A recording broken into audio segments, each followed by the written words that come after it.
हजारों अजीबो-गरीब स्पेसशिप धरती के एयर स्पेस में घुस जाते हैं। वे हमारे प्लेनेट पर उतरते हैं और शहरों के ऊपर उड़ते हैं, लोगों को पूरी तरह से बदहवास कर देते हैं। अचानक सबसे बड़े शिप का दरवाजा खुलता है और एक अजीब जीव बाहर आता है।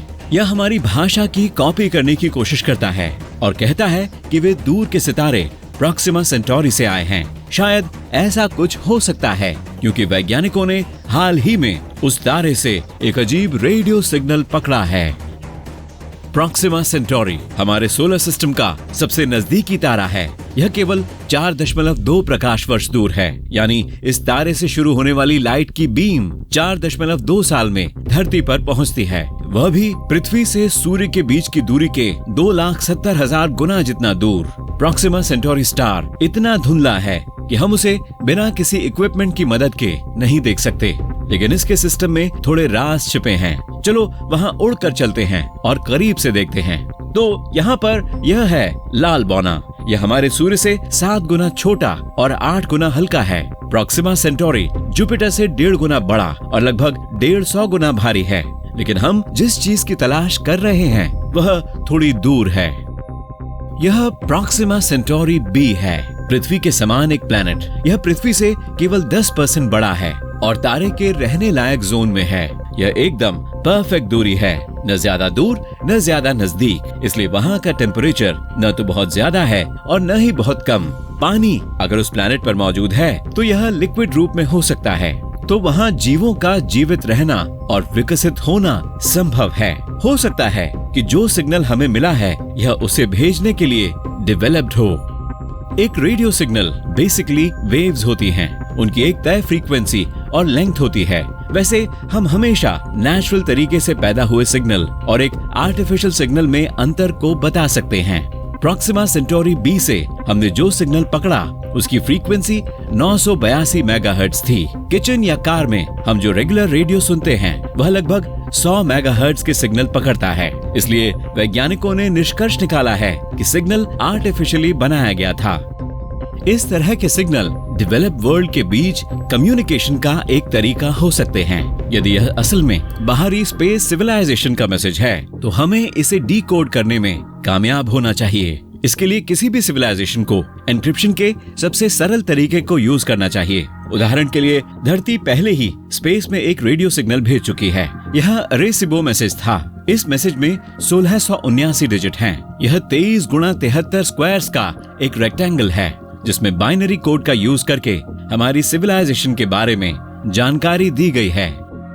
रेक्टेंगल के टॉप पर नंबर्स का सिस्टम है जिसे हम इस्तेमाल करते हैं। वे सफेद रंग में मार्क्ड हैं। यह पर्पल कलर की चीज मैसेज के अगले पार्ट को पढ़ने की है। इस की में हाइड्रोजन, कार्बन, नाइट्रोजन, ऑक्सीजन और फास्फोरस ऐसे एलिमेंट्स के एटॉमिक नंबर्स एनकोडेड हैं। ये खास एलिमेंट हैं जो जीवन शुरू कर सकते हैं। यदि सिग्नल को रिसीव करने वाले लोग नंबर्स और की को समझ सकते हैं तो वे मैसेज के अगले पार्ट को पढ़ सकते हैं। ये हरी चीजें हमारे डीएनए चेन के बिल्डिंग ब्लॉक्स हैं। वैसे यहाँ सबसे नीचे डीएनए चेन ही है। सफेद रेक्टेंगल इन बिल्डिंग ब्लॉक्स के जोड़ों के नंबर्स को इंडिकेट करता है और नीले स्पाइरल डीएनए चेन की शेप दिखाते हैं। इसके बाद फिर हम ह्यूमन सिलुएट को देखते हैं। इसके बाईं ओर सफेद और नीली वस्तु हमारी एवरेज हाइट का एक कोडेड नंबर है। इंसान खुद यहाँ डीएनए स्ट्रैंड के सिरों पर ड्रॉ किया गया है ताकि बाहरी स्पेस सिविलाइजेशन समझ सके कि हम कैसे दिखते हैं। साथ ही ह्यूमन स्केच के दाहिनी ओर का सफेद रेक्टेंगल मैसेज के टाइम पृथ्वी की पॉपुलेशन का नंबर है। 1974 तक यह 4.2 अरब है। यह अब हमारी मौजूदा पॉपुलेशन के लगभग आधी संख्या है। अगला पार्ट हमारे सोलर सिस्टम की ड्राइंग है। बड़ा पीला स्क्वायर सूर्य है। फिर हमारे सिस्टम में प्लूटो सहित सभी प्लैनेट आते हैं। उस समय से एक प्लैनेट माना जाता था। यहाँ पृथ्वी को थोड़ा ऊपर शिफ्ट किया गया है ताकि बाहरी स्पेस सिविलाइजेशन समझ सके कि यह मैसेज कहाँ से आ रहा है। तब सबसे लास्ट ड्राइंग वह ऑब्जर्वेटरी है जिससे यह मैसेज स्पेस में भेजा गया था।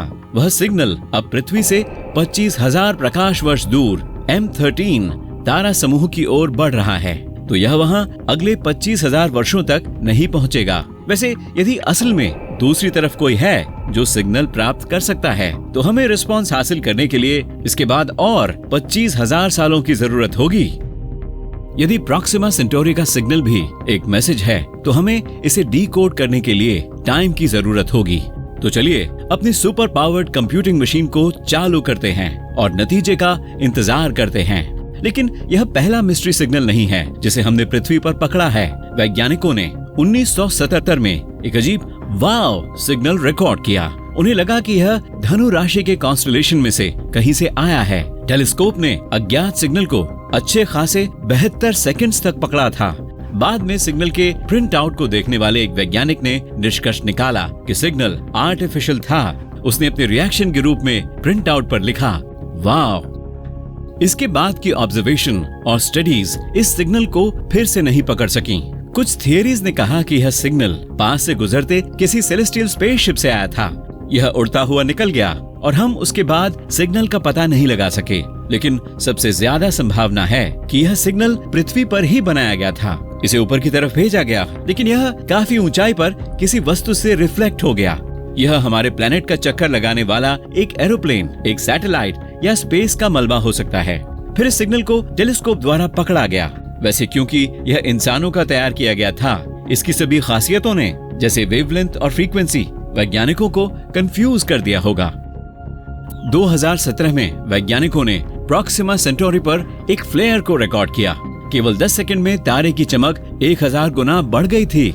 इससे पहले वहां एक और फ्लेयर दिखाई दी थी जो कमजोर थी, लेकिन लगभग 2 मिनट तक चली। इन लपटों के साथ प्रॉक्सिमा सेंटोरी ने भारी मात्रा में रेडिएशन रिलीज किया। यहाँ तक कि अगर तारे के साथ ही प्लेनेट पर जीवन होता तो संभव है कि इन लपटों ने उसे भी तबाह कर दिया होता। स्टेलर विंड्स ने बस प्लेनेट के एटमॉस्फेयर को उड़ा ही दिया होता और इसके सरफेस को जीवन रहित बना दिया होता। कुल मिलाकर प्रॉक्सिमा सेंटोरी बी प्लैनेट पृथ्वी की तुलना में 60 गुना ज्यादा हाई एनर्जी रेडिएशन और 400 गुना ज्यादा एक्स-रे रेडिएशन रिसीव करता है।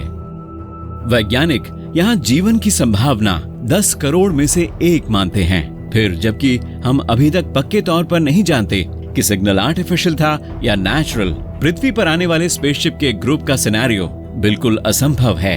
बाहरी स्पेस सिविलाइजेशंस को खोजने का हमारा इकलौता तरीका रेडियो वेव्स को यूज करना है।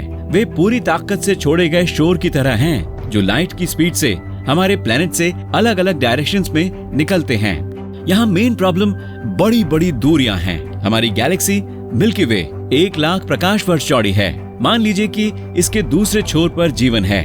अगर हम उन्हें एक रेडियो सिग्नल भेजते हैं तो यह अगले 1 लाख वर्षों तक उस प्लेनेट तक नहीं पहुंच पाएगा। फिर हमें अगले 1 लाख वर्षों तक कोई रिस्पॉन्स नहीं मिलेगा। ऐसा ही होगा अगर कोई एक बार हमसे संपर्क करना चाहता है। हमने 19वीं शताब्दी तक रेडियो सिग्नल बनाना और प्राप्त करना नहीं सीखा था। यदि मिल्की वे में हमारी जैसी ही कहीं कोई सिविलाइजेशन डेवलप हो रही थी और उन्होंने रेडियो की खोज की होगी, तो हमें कई मिलेनिया तक उनका सिग्नल नहीं मिलेगा। साथ ही हमारे प्लेनेट से रेडियो का शोर कम होने लगा है। हम Bluetooth, fibre optics, cable TV का इस्तेमाल करते हैं, इसलिए लगभग 100 वर्षों में हम अब दूसरी दुनिया के लिए और विजिबल नहीं होंगे। या इससे भी बदतर क्या होगा अगर कोई बाहरी स्पेस सिविलाइजेशन कहीं थी जो स्पेस में सिग्नल भेज रही थी। सिग्नल हमारे प्लेनेट तक पहुंच रहे थे, लेकिन हमारे पास अभी तक उन्हें पकड़ने के लिए तकनीक नहीं थी। सिग्नल भेजने वाली दुनिया विकसित हो गई है और सिग्नल बाहर चला गया है। हम उन रेडियो वेव्स के अंशों को पकड़ सकते थे जो यूनिवर्स में घूम रही थी, लेकिन हमने एंटेना को बहुत देर से सेटअप किया। यूनिवर्स में लगभग 2 ट्रिलियन गैलेक्सीज हैं। उनमें से हर एक में हमारे सूर्य के समान अरबों और खरबों तारे हैं। हो सकता है कि उनमें से एक के पास कोई प्लेनेट हो जो हमारे जैसा दिखता हो। वह लाइफ स्टार्ट हो सकती है। वैसे यह बाहरी स्पेस सिविलाइजेशन हमारी तरह टेलीस्कोप के जरिए देख रही होगी और उम्मीद कर रही होगी कि किसी अज्ञात प्लेनेट से कोई रेडियो सिग्नल पकड़ में आ जाए।